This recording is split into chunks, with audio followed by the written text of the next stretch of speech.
Oklahoma Ford Storm Center, your first warning forecast, certified as Tulsa's most accurate weather. We're going to start off with our storm chaser, Adam McAdoo, who's been traveling up 69 essentially all throughout our show. Adam, how are you this morning? How is everything going? Tell us where you are and tell us how your travels have been. So, Joy, right now I'm just a little north of Pryor, headed toward Adair. Roads are pretty slick out here right now. I spoke with an OHP trooper a minute ago, and he is just urging drivers to stay off the road right now. The blowing snow is really getting bad the farther north I go, and those northeast winds are coming in a lot stronger. Okay, and have you noticed a difference from when you first got on the roads today compared to where you're at now, close to Pryor?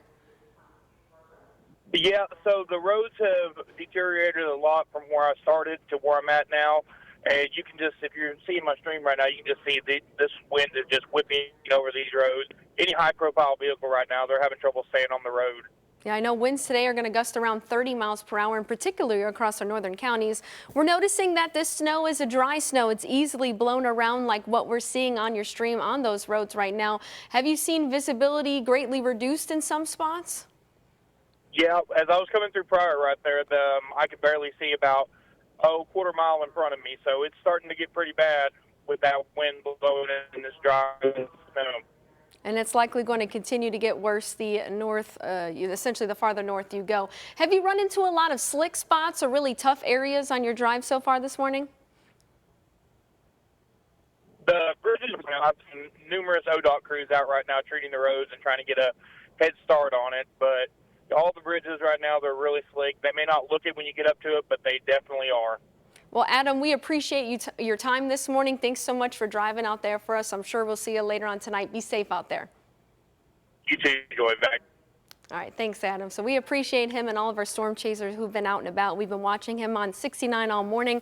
Looks like he's leaving Pryor and heading up towards Green. So we'll continue to watch his stream. So I'm sure he'll be out with us later on this evening with our chief meteorologist, Kevin Coskren. And you can see it was a pretty decent line of snow that moved through that area.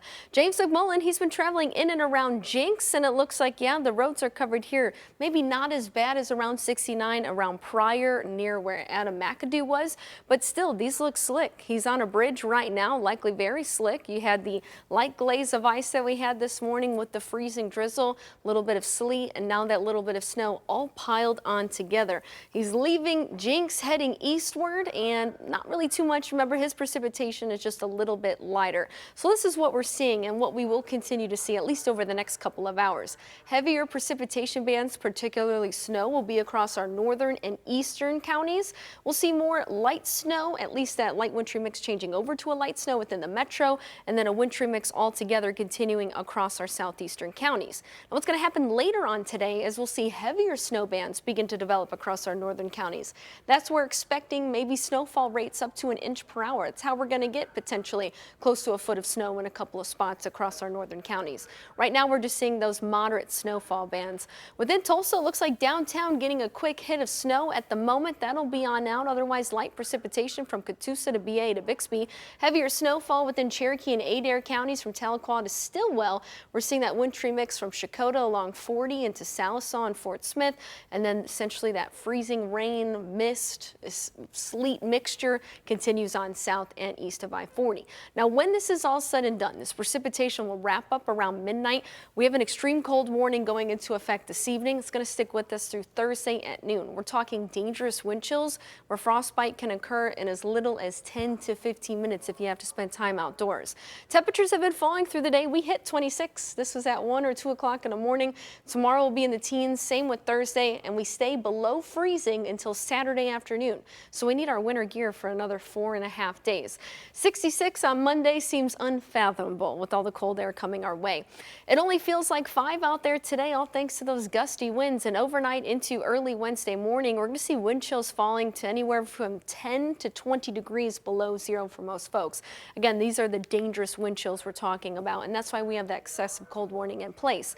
When we get through Wednesday morning, closer to noon, some improvement is made, but that's single digits below zero still for a wind chill. So plan on treacherous road conditions specifically this afternoon and for the evening commute as snow continues to fall and really pushes south throughout our viewing area. This is 5:30. Likely heavy snow bands will be in place within the metro areas to the north and east, and eventually that wintry mix south of I-40 will change over to a snow. Thankfully, though, when that happens, it'll be lighter snow because the system will be exiting, with all of the wintry precipitation wrapping up around midnight.